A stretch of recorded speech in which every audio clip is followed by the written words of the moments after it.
একটা কথা মনে রাখবো, লেভেল দেখে কখনোই কোনো জিনিস চিনতে যাবেন না। লেভেলটা খুব খারাপ জিনিস। দেখে মনে হবে খুব সুন্দর, তার ভিতরে রহস্য কিন্তু আলাদা রকম থাকে। যারা ইউটিউব দেখবেন, ফেসবুক দেখেন, দেখবেন থাম্বনেলটা থাকে খুবই সুন্দর। আপনি যখন ভিডিও অন করবেন, দেখবেন যে প্রসঙ্গে লেখা ছিল আদৌ একটাও কথাও বলা হয়নি, তার 10% কথাও বলা হয়নি ভিডিওর মধ্যে, অথচ লেভেল লাগিয়েছে সুন্দরভাবে। ওই জন্য লেভেল দেখে কাউকে চিনতে যাবেন না। আমাদের গ্রামের একজন ব্যক্তির নাম হচ্ছে ফকির, নাম কিন্তু ফকির, আসলে সে কিন্তু 10-12 বিঘা সম্পত্তির মালিক। আমি মাঝে মাঝে হাসি তার নাম শুনি, যে নাম রেখেছে ফকির অথচ 10-12 বিঘা সম্পত্তির মালিক। আবার কোনো ব্যক্তির নাম থাকে দেখবেন রাজা, অথচ দিন আনে দিন খায়, যদি একদিন কাজ না করে তারপরের দিনে ভাত হবে না। কোনো ব্যক্তির নাম থাকে আতর আলী, মানে সুগন্ধ ছড়াবে, অথচ 7 দিন পর্যন্ত স্নান করি না, মানে তার গায়ের গন্ধে তার কাছে থাকা যাবে না, অথচ নাম রেখেছে আতর আলী।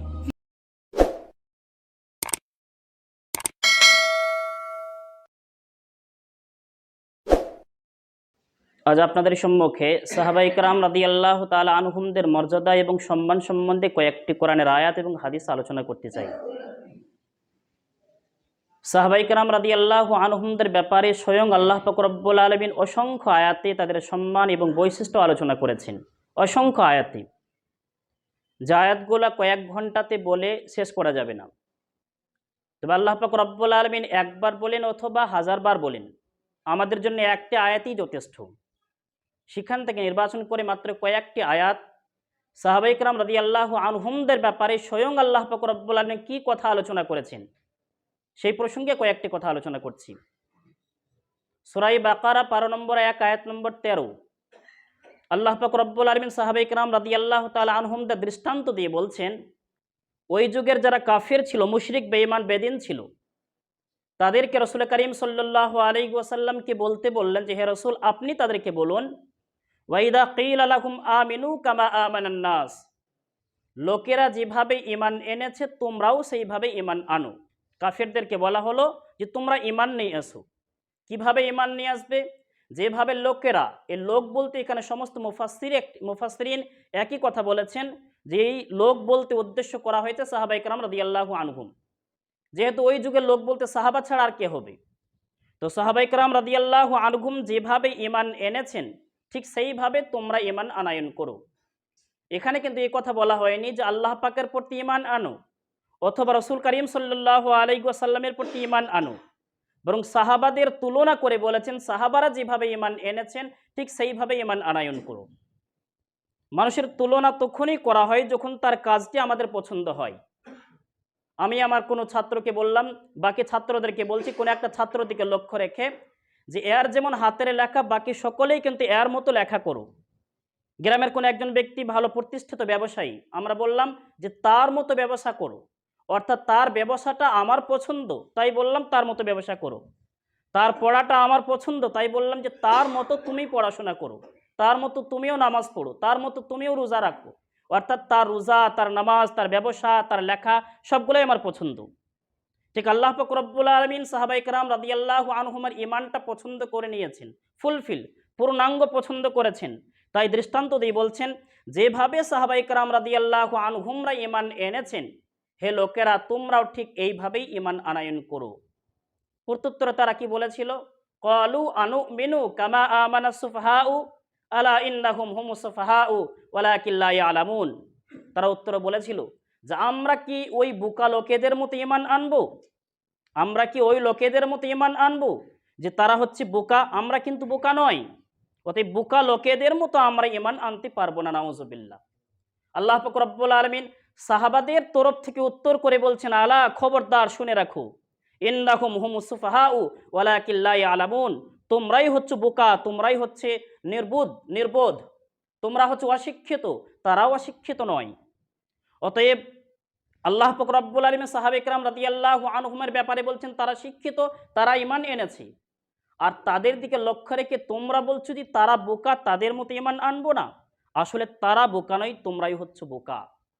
এই আয়াতের তাফসীরে বলেছেন যে আয়াতটা যদিও সাহাবায়ে কেরাম রাদিয়াল্লাহু তাআলা আনহুমের ব্যাপারে, ওই যুগের লোকেদের ব্যাপারে আলোচনা করা হয়েছে, কিন্তু আয়াত সীমিত সময়ের জন্য নয়, কিয়ামত পর্যন্ত এই আয়াতটি থাকবেই।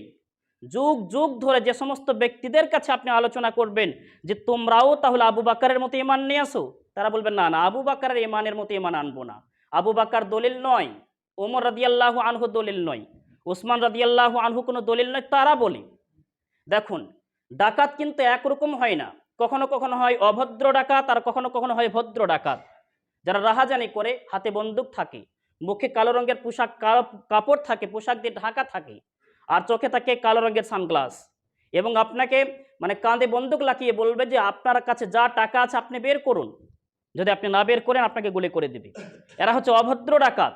আবার কোনো কোনো ডাকাতকে আপনি দেখবেন অফিসে বসে থাকে, সুন্দর পোশাক পরে থাকে, তাকে আমরা ডাকাত মনে করে থাকি না, তারও হাতে থাকে বড় অস্ত্র, তবে সেই অস্ত্রতে গলা কাটা যাবে না, সেই অস্ত্রতে আপনার টাকা কাটা যাবে, সেটা হচ্ছে কলম। এই কলমের কালিতে আপনার জীবনটাকে নষ্ট করে দিতে পারে। যে একটা সিগনেচার করব, বাট তোমাকে লাগবে 10 লক্ষ টাকা। আপনি কি মনে করছেন যে ওই ব্যক্তি শুধু ডাকাত? যে ব্যক্তি রাস্তার মাঝে দাঁড়িয়ে থাকে সেও ডাকাত, আর যে অফিসে বসে আছে সেও ডাকাত, যে শুধুমাত্র অন্যায়ভাবে একটা সিগনেচার করার পরিবর্তে আপনার কাছ থেকে 5 লক্ষ টাকা 10 লক্ষ টাকা নেই।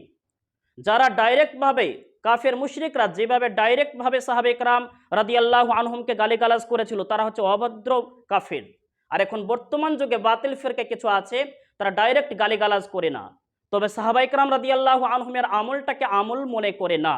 এই আমল মনে করে না, তাদের কথা শোনে না, তাদের মতে চলে না, তার মানে হচ্ছে তারা হচ্ছে ইনডাইরেক্ট ডাকাত, তারাও হচ্ছে বাতিল ফিরকা, ইনডাইরেক্ট বাতিল ফিরকা, মুখে বলার প্রয়োজন নাই, আর এটা যুগ যুগ ধরে চলে আসবে। একটা কথা মনে রাখবো, লেভেল দেখে কখনোই কোনো জিনিস চিনতে যাবেন না। লেভেলটা খুব খারাপ জিনিস, দেখে মনে হবে খুব সুন্দর, তার ভিতরে রহস্য কিন্তু আলাদা রকম থাকে। যারা ইউটিউব দেখবেন, ফেসবুক দেখেন, দেখবেন থাম্বনেলটা থাকে খুবই সুন্দর, আপনি যখন ভিডিও অন করবেন দেখবেন যে প্রসঙ্গে লেখা ছিল আদৌ একটাও কথাও বলা হয়নি, তার 10% কথাও বলা হয়নি ভিডিওর মধ্যে, অথচ লেভেল লাগিয়েছে সুন্দরভাবে। ওই জন্য লেভেল দেখে কাউকে চিনতে যাবেন না। আমাদের গ্রামের একজন ব্যক্তির নাম হচ্ছে ফকির, নাম কিন্তু ফকির, আসলে সে কিন্তু 10-12 বিঘা সম্পত্তির মালিক। আমি মাঝে মাঝে হাসি তার নাম শুনি, যে নাম রেখেছে ফকির অথচ 10-12 বিঘা সম্পত্তির মালিক। আবার কোনো ব্যক্তির নাম থাকে দেখবেন রাজা, অথচ দিন আনে দিন খায়, যদি একদিন কাজ না করে তারপরের দিনে ভাত হবে না। কোনো ব্যক্তির নাম থাকে আতর আলী, মানে সুগন্ধ ছড়াবে, অথচ 7 দিন পর্যন্ত স্নান করে না, মানে তার গায়ের গন্ধে তার কাছে থাকা যাবে না, অথচ নাম রেখেছে আতর আলী। কোনো ব্যক্তির নাম থাকে আবিদ অথবা মুনসিফ, সুবিচারক, অথচ সব থেকে অন্যায় বিচার করে ওই ব্যক্তি, কিন্তু নাম হচ্ছে মুনসিফ। আমি বলতে চাইছি, নাম দেখে বিচার করতে যাবেন না। কোনো ব্যক্তির নাম রাখে আমি আহলে কোরআন, অথচ সবার নিকটে সমস্ত ওলামাদের ঐক্য মত হচ্ছে যারা আহলে কোরআন বর্তমান তারা হচ্ছে বাতিল ফিরকা। বাংলাদেশে একটা ফিরকা রয়েছে যেটা হচ্ছে হিজবুত তাওহীদ, নামটা কত সুন্দর দেখুন, হিজবুত তাওহীদ, এর মানেটা হচ্ছে একত্ববাদের দল, নামটা কত সুন্দর, একত্ববাদের দল। কিন্তু বর্তমান সমস্ত ওলামায়ে কেরাম ঐক্যবদ্ধ হয়েছেন যে হিজবুত তাওহীদ ইসলামের ধারে কাছে পর্যন্ত নাই। অতএব শুধুমাত্র লেভেল দেখে কাউকে চিনতে যাবেন না, এটা বলার উদ্দেশ্য হলো। অন্য একটা আয়াত আল্লাহ পাক রব্বুল আলামিন বলছেন সূরা আনফাল পারা নম্বর 10 আয়াত নম্বর 74, সাহাবা ইকরাম রাদিয়াল্লাহু আনহুমের ঈমানের ব্যাপারে বলছেন, উলাইকা হুমুল মুমিনুনা হাক্কা, আমার সাহাবারাই হচ্ছে নির্ভেজাল ঈমানদার। তোমরা 1500 বছর পরে বলছো আমরা নির্ভেজাল ঈমানদার, সাহাবা ইকরাম রাদিয়াল্লাহু আনহুমরা হচ্ছে নির্ভেজাল ঈমানদার। হ্যাঁ, তাদের মধ্যেও কোনো ত্রুটি থাকতে পারে, তবে তাদের জন্য আমি ওয়াদা করছি লাহুম মাগফিরাতুন, আমি তাদেরকে ক্ষমা করে দিয়েছি, তুমি করবে কি? সাহাবাদের মধ্যে কোনো ত্রুটি থাকতে পারে, ত্রুটি থাকাটা বড় কথা নয়, ত্রুটি ছিল আমি সাথে সাথে ক্ষমা করে দিয়েছি। ওয়ারিজকুন করিম, এবং সাহাবাদের জন্য রয়েছে অত্যন্ত সুন্দরজনক উত্তম রিজিক, আমি তাদেরকে দান করেছি। অতএব সাহাবাই কেরাম রাদিয়াল্লাহু তাআলা আনহুমদের ঈমান হচ্ছে নির্ভেজাল ঈমান, আর তোমাদের ঈমানের মধ্যে রয়েছে অনেক ভেজাল, তোমাদের ঈমানের মধ্যে সন্দেহ রয়েছে, সাহাবার ঈমানের মধ্যে কোনো সন্দেহ ছিল না। সূরা তাওবা পারা নম্বর 11 আয়াত নম্বর 100, আল্লাহ পাক রব্বুল আলামিন তাদের উপর সন্তুষ্ট হয়ে ঘোষণা করছেন রাদিয়াল্লাহু আনহুম ওয়া রাদু আনহু। এর থেকে বড় অফার আর কি হতে পারে, যে সাহাবায়ে কেরাম রাদিয়াল্লাহু আনহুমের প্রতি আমি সন্তুষ্ট হয়ে গেছি এবং আমার সাহাবারা আমার প্রতি সন্তুষ্ট হয়ে গেছেন। এর থেকে বড় সৌভাগ্যশীল আর কে হতে পারে? আপনার ব্যাপারে কটা আয়াত অবতীর্ণ হয়েছে, আমার ব্যাপারে কটা আয়াত অবতীর্ণ হয়েছে, আপনার ব্যাপারে আমার ব্যাপারে কি ওয়াদা আছে? আল্লাহ পাক রব্বুল আলামিনকে বলেছেন নাকি যে এই যুগের মানুষের প্রতি আমি ওয়াদা দিলাম যে তার প্রতি আমি সন্তুষ্ট হয়ে গেছি? কিন্তু আল্লাহ পাক রব্বুল আলামিন সাহাবায়ে কেরাম রাদিয়াল্লাহু আনহুমের ব্যাপারে বলছেন রাদিয়াল্লাহু আনহুম ওয়া রাদু আনহু, আমি সাহাবায়ে কেরাম রাদিয়াল্লাহু আনহুমের প্রতি সন্তুষ্ট হয়ে গেছি এবং সাহাবায়ে কেরাম রাদিয়াল্লাহু আনহুম আমার প্রতি সন্তুষ্ট হয়ে গেছেন। সে সন্তুষ্টির ফলাফলটা কি? ওয়া আ'আদ্দা লাকুম জান্নাতিন তাজরি মিন তাহতিহাল আনহার, যার ফলে আমি তাদেরকে এমন জান্নাতে প্রবেশ করাবো যে জান্নাতের তলদেশে ঝর্ণা প্রবাহিত হতে থাকবে। যালিকাল ফাউজুল কাবীর, এটাই হচ্ছে সব থেকে বড় সফলতা। এর থেকে বড় সফল কে হতে পারে? একজন সাহাবা ইন্তেকাল করবেন, সাথে সাথে আল্লাহ পাক রব্বুল আলামিন তাকে জান্নাতে প্রবেশ করাবেন। অন্য একটা আয়াতে আল্লাহ পাক রব্বুল আলামিন বলছেন সূরা হাদীদ পারা নম্বর 27 আয়াত নম্বর 10, কুল্লাম ওয়া'আদাল্লাহুল হুসনা, আমি প্রত্যেক সাহাবার জন্য কল্যাণকর ওয়াদা করেছি। কল্যাণ কথা বলা হয়েছে, তার মানে সে মুহাজির সাহাবা হোক অথবা আনসার সাহাবা হোক, প্রারম্ভিক যুগের সাহাবা হোক, পরবর্তী সাহাবা হোক, বদরের যুদ্ধে অংশগ্রহণকারী সাহাবা হোক অথবা উহুদের যুদ্ধে অংশগ্রহণকারী সাহাবা হোক অথবা যুদ্ধে অংশগ্রহণ নাকারী সাহাবা হোক, সমস্ত সাহাবার জন্য এ টু জেড আল্লাহ পাক রব্বুল আলামিন বলছেন কুল্লান, আমি প্রত্যেক সাহাবার জন্য বলছেন ওয়া'আদাল্লাহুল হুসনা, প্রত্যেকের সঙ্গে আমি ভালো আচরণ করব। আর ভালো আচরণ বলতে তাফসীরে বলা হয়েছে তাদের জন্য রয়েছে জান্নাত। প্রত্যেকটি সাহাবাই জান্নাতে যাবে, এমন কোনো সাহাবা নয় সে জান্নাতে যাবে না, এমনটি নয়। আবার শাস্তি পাওয়ার পরে তা নয়, প্রথম থেকেই তারা জান্নাতে প্রবেশ করবে। এইভাবে আল্লাহ পাক রব্বুল আলামিন অসংখ্য আয়াতে সাহাবার ব্যাপারে আলোচনা করেছেন। সহিহ বুখারী শরীফ 3673 নম্বর হাদিস, রাসূল করিম সাল্লাল্লাহু আলাইহি ওয়াসাল্লাম বলছেন লা তাসুব্বু আসহাবি, খবরদার তোমরা আমার সাহাবাদেরকে গালিগালাজ করো না, তিরস্কার করো না। লাউ আন্না আহাদাকুম আনফাকা মিসলা উহুদিন যাহাবান, যদি তোমাদের কোনো একজন ব্যক্তি উহুদ পাহাড় সমতুল্য স্বর্ণ দান করো, আল্লাহ পাকের রাস্তায় উহুদ পাহাড় সমতুল্য স্বর্ণ দান করো, মা বালাগা মুদ্দা আহাদিহিম, তাদের এক মুদ দান করার সমতুল্য তোমরা পৌঁছাতে পারবে না। মুদ আরবি একটা পরিমাপের নাম, যেটা হচ্ছে এক সা অর্থাৎ 3.5 কেজির 1/4, অর্থাৎ মোটামুটি 875 গ্রাম। এক মুদ পরিমাণ হচ্ছে 875 গ্রাম। তো নবী করিম সাল্লাল্লাহু আলাইহি ওয়াসাল্লাম বলছেন তোমরা সাহাবায়ে কেরাম রাদিয়াল্লাহু আনহুমের সঙ্গে তুলনা করছো, খবরদার সাহাবায়ে কেরাম রাদিয়াল্লাহু আনহুমকে গালিগালাজ করবে না। তোমরা যদি উহুদ পাহাড় সমতুল্য আল্লাহ পাকের রাস্তায় সোনা দান করো, অন্য কিছু না, সম্পত্তি না, গম চাল নয়, যদি স্বর্ণও দান করো, আর আমার নিম্নতম সাহাবা যদি 875 গ্রাম মানে মোটামুটি কয়েকটি টাকা দান করে, তাদের সমতুল্য জীবনেও তোমরা পৌঁছাতে পারবে না। অথবা তারা যদি অর্ধেক দান করে, এক মুদের অর্ধেক মানে মোটামুটি 400 গ্রাম, তবুও তাদের সমতুল্য তোমরা জীবনেও পৌঁছাতে পারবে না। আর সেই সাহাবার তোমরা ভুল ধরতে শুরু করেছো। নবী করিম সাল্লাল্লাহু আলাইহি ওয়াসাল্লাম কঠোরভাবে নিষিদ্ধ করলেন যে সাহাবাদেরকে তোমরা কখনোই গালিগালাজ করবে না। নবী করিম সাল্লাল্লাহু আলাইহি ওয়াসাল্লাম অনেক স্থানে বলছেন, তিরমিজি শরীফের হাদিস 3862 নম্বর, নবী করিম সাল্লাল্লাহু আলাইহি ওয়াসাল্লাম বলছেন আল্লাহ আল্লাহ। ওই সময় উনি 2 বার অথবা 3 বার কথা বলেন যখন খুব গুরুত্বপূর্ণ বিষয় থাকে। ঠিক এই স্থানেও রাসূল করিম সাল্লাল্লাহু আলাইহি ওয়াসাল্লাম 2 বার বলছেন আল্লাহ আল্লাহ, তোমরা আল্লাহকে ভয় করো, তোমরা আল্লাহকে ভয় করো। কাদের ব্যাপারে? আসহাবি, আমার সাহাবার ব্যাপারে তোমরা আল্লাহকে ভয় করো। লা তাত্তাখিযুহুম গরাদাম মিন বাদি, তোমরা আমার পরে আমার সাহাবার ব্যাপারে কোনো ত্রুটি নিয়ে কটাক্ষ করবে না। আমার সাহাবার মধ্যে ত্রুটি যদিও হয়ে থাকে আল্লাহ পাক রব্বুল আলামিন ক্ষমা করে দিয়েছেন, অতএব আমার সাহাবার কোনো বিষয়কে নিয়ে তোমরা সমালোচনা করবে না, কটাক্ষ করবে না।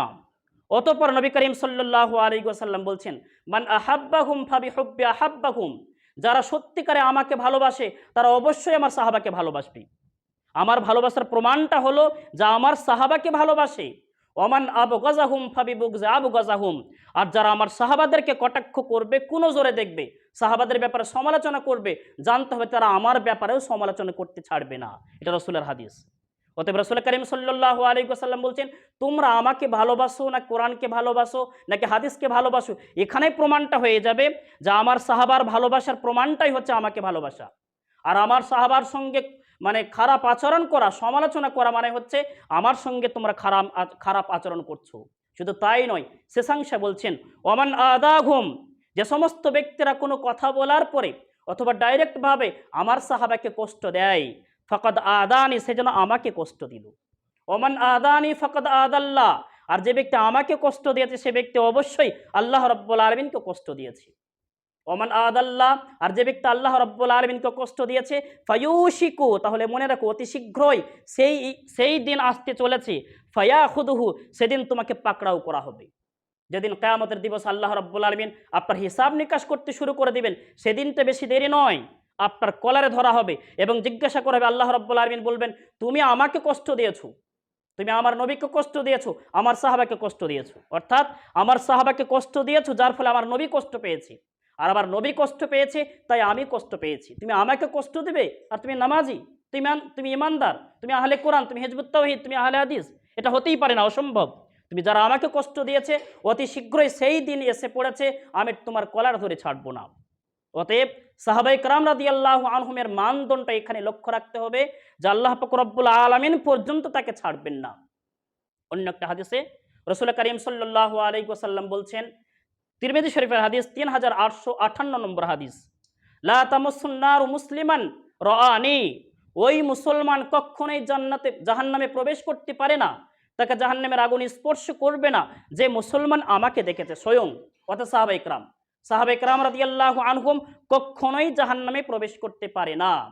আও রাআ মান রাআনি, শুধু সাহাবারা নয়, বরং সাহাবাদেরকেও যারা দেখেছেন ঈমানী অবস্থায়, তারাও কখনো জাহান্নামে প্রবেশ করবে না। এখানে শুধুমাত্র সাহাবাদের অফারটা নয়, সাহাবাদের সম্মান মর্যাদা বলছেন না, সাহাবাদের মর্যাদা অথবা সাহাবাদেরকে যারা দেখেছেন তাদেরকে তাবিঈন বলা হয়। যারা মুসলিম অবস্থায়, ঈমানী অবস্থায় সাহাবায়ে কেরাম রাদিয়াল্লাহু আনহুমের কোন একজন সাহাবাকে দেখেছেন এবং ঈমানী অবস্থায় ইন্তিকাল করেছেন, তারও ব্যাপারে বলা হয়েছে জাহান্নামের আগুন তাকে কখনোই স্পর্শ করবে না। অতএব আমার সাহাবা কখনোই জাহান্নামে প্রবেশ করবে না এবং আমার তাবিঈন যারা রয়েছে তারাও কখনো জাহান্নামে প্রবেশ করবে না। তোমরা কার ব্যাপারে কথা বলছো? মিশকাত শরীফের একটা হাদিসে রাসূল করিম সাল্লাল্লাহু আলাইহি ওয়াসাল্লাম বলছেন, 6015 নম্বর হাদিস, 6015 নম্বর হাদিস দৃষ্টান্ত দিচ্ছেন, মাসালু আসহাবি ফি উম্মতি কাল মিলহি, আমার সাহাবারা হলো আমার উম্মতের মধ্যে ঠিক লবণের মতো দৃষ্টান্ত। লবণ, একটা সুন্দর তরকারি করা হোক, লা ইয়াসলুহু তুআমু ইল্লা বিল মিলহি, একটা তরকারি যতই আপনি সুন্দরভাবে রান্না করুন না কেন, দামি দামি মশলা দিয়েছেন, তেলও দামি দিয়েছেন, কিন্তু লবণ দেননি, কোনো ব্যক্তি আছে সেই তরকারিটা খেতে পারবে? কোনো খাবার তরকারি ছাড়া যেমন খাওয়া যায় না, কোনো ব্যক্তি যদি মনে করে যে আমি রসুলকে মানি, আল্লাহকে মানি, কিন্তু সাহাবাদেরকে মানি না, তাহলে জানবে তোমার কাছে তরকারি তো রয়েছে, সুন্দর তরকারি রয়েছে, দামি মশলা দিয়ে দামি তেল দিয়ে তুমি রান্না করেছো, তবে তোমার লবণ হয়নি। এবার তুমি যদি মনে করো আমি খেতে পারবো বিনা লবণে, তাহলে অসুবিধা নেই। অতএব আমার সাহাবায়ে কেরাম রাদিয়াল্লাহু আনহুম হচ্ছে কি কাল মিলহি, লবণের মতো। এটা হচ্ছে আমার সাহাবার দৃষ্টান্ত। রাসূল করিম সাল্লাল্লাহু আলাইহি ওয়াসাল্লাম অন্য একটা হাদিসে বলছেন, তিরমিজি শরীফের হাদিস 2165 নম্বর হাদিস, হাদিসটি বর্ণনা করছেন হযরত আব্দুল্লাহ রাদিয়াল্লাহু আনহু, ওমর রাদিয়াল্লাহু আনহু এর ছেলে আব্দুল্লাহ রাদিয়াল্লাহু আনহু বলছেন যে আমার আব্বাজান অর্থাৎ ওমর রাদিয়াল্লাহু আনহু শাম দেশে একবার এসেছিলেন সাহাবায়ে কেরাম রাদিয়াল্লাহু আনহুমদেরকে নিয়ে। শাম দেশের একটি জায়গা জাবিয়া নামক জায়গা, সে জাবিয়া নামক জায়গাতে উনি দাঁড়িয়ে ভাষণ দিচ্ছেন এবং সাহাবাদেরকে বলছেন, হে আমার সাহাবারা শোনো, যেভাবে রাসূল করিম সাল্লাল্লাহু আলাইহি ওয়াসাল্লাম সাহাবায়ে কেরাম রাদিয়াল্লাহু আনহুমদেরকে ভাষণ দেন, ঠিক সেইভাবে আমি তোমাদেরকে একটা বিষয় নিয়ে আলোচনা করতে চলেছি। সেটা কি? উসিকুম বিআসহাবি, তোমরা আমার সাহাবাদেরকে, এটা হচ্ছে রাসূলের হাদিস, আমি তোমাদের সামনে নকল করছি। উসিকুম বিআসহাবি, আমি তোমাদেরকে আদেশ করছি সাহাবাদেরকে আঁকড়ে ধরে থাকো, সাহাবাদেরকে কখনোই তোমরা গালিগালাজ করবে না, তাদের ঈমান যেভাবে ছিল সেইভাবে ঈমান তোমরা আনায়ন করবে, যে কাজ সাহাবারা করছেন সেই কাজ তোমরা করবে। মোট কথা সাহাবাদের পদাঙ্ক অনুসরণ করে চলবে। শুধু তাই নয়, সুম্মাল্লাযীনা ইয়ালুনাহুম সুম্মাল্লাযীনা ইয়ালুনাহুম, সাহাবাদের পরে যারা আসবে তাবিঈন, তারাও হচ্ছে স্বর্ণ যুগের ব্যক্তি। আল্লাহ পাক রব্বুল আলামিন খায়ের বলেছেন, খায়ের যুগ তিনটি যুগকে বলেছেন, খায়রুল কুরুনি করনি সুম্মাল্লাযীনা ইয়ালুনাহুম সুম্মাল্লাযীনা ইয়ালুনাহুম। রাসূল করিম সাল্লাল্লাহু আলাইহি ওয়াসাল্লাম বলছেন, উত্তম যুগ, সব থেকে উত্তম জামানা যুগ হচ্ছে আমার যুগটা, সাহাবার যুগটা। তারপরে যুগটাও হচ্ছে উত্তম, তাবিঈনের যুগ। তারপরের যুগটাও হচ্ছে উত্তম, সেটা হচ্ছে তাবিঈনের যুগ। তারপরে যুগের জন্য কোনো ওয়াদা নাই। এই তিনটা যুগের কথা বলেছেন। ঠিক ওমর রাদিয়াল্লাহু তাআলা আনহু নবী করিম সাল্লাল্লাহু আলাইহি ওয়াসাল্লামের কথা নকল করে বলছেন যে তোমরা সাহাবাদের পদাঙ্ক অনুসরণ করে চলো এবং সাহাবার পরে যারা আসবে তাবিঈন, অর্থাৎ সাহাবাদেরকে যারা দেখেছেন তাদেরও তোমরা পদাঙ্ক অনুসরণ করে চলো, এবং যারা তাবিঈনদেরকে দেখেছেন তাদেরকে বলা হয় তাবিঈন, তাদেরও তোমরা পদাঙ্ক অনুসরণ করে চলো। তারপরে বলছেন তারপরে জামানাগুলো হবে মিথ্যাবাদীর জামানা, তারপরে জামানাটা হবে আমানতের খিয়ানতকারীর জামানা।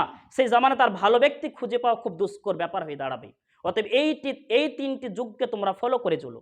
আর আমরা আজকে আছি ১৫০০ বছর পরে, এখন বলছে সাহাবারা ভুল করে গেছেন, এই তফসিরটা সাহাবারা ভুল করে গেছেন, নাউজুবিল্লাহ। এই তফসিরটা, এই হাদিসটা সাহাবারা ভুল করে গেছেন। সাহাবারা মানদণ্ড, সাহাবারা যদি না থাকতেন আপনি হাদিস পেতেন না। সাহাবা ইকরাম রাদিয়াল্লাহু আনহুম যদি না থাকতেন তফসির আপনি পেতেন না। ১৫০০ বছর পরে আপনি খুঁজে বের করেছেন, এটা ঠিক। আর সাহাবা ইকরাম রাদিয়াল্লাহু আনহুম নবী করিম সাল্লাল্লাহু আলাইহি ওয়াসাল্লামের সামনে ফেস টু ফেস বসার পরে চিনতে পারেননি, যাদের জন্য কোরআনের আয়াত ওয়াদা করা হয়েছে, অসংখ্য হাদিসে ওয়াদা করা হয়েছে। অতএব কোনো ব্যক্তি যদি জেনে শুনে ইচ্ছাকৃতভাবে সাহাবার জন্য গালিগালাজ করেন তাহলে তো আলাদা কথা। আর কোনো ব্যক্তি যদি বলে যে আমি ভুলবশত করে দিয়েছিলাম, তাহলে এরপর থেকে সংশোধন হয়ে যায়। সাহাবা ইকরাম রাদিয়াল্লাহু আনহুমের ব্যাপারে কখনোই কোনো প্রকারভাবে জীবনেও কটাক্ষ করব না, এই ওয়াদা, এই প্রতিজ্ঞা করে নিতে হবে। কারণ সাহাবারাই হচ্ছে আমাদের জন্য সব থেকে মানদণ্ড। সেই হাদিসে শেষাংশে বলছেন যে শুনে রাখো, তোমরা কি করো, যদি মনে করো যে আমরা জান্নাতের ঠিক উত্তম স্থানে প্রবেশ করতে চাই, ফাল ইয়ালজামিল জামাআতা, তাহলে তোমরা জামাতে থাকো, একা নয়। আমি যে হাদিসের ব্যাখ্যাটা বুঝলাম এটাই ঠিক। ওই জন্য দেখবেন যারা মনে করে যে আমি কাউকে মানি না, কোনো ইমাম মানার প্রয়োজন আমার ক্ষেত্রে নেই, সে ব্যক্তি বলে আমি যেটা বুঝেছি সেটাই ঠিক।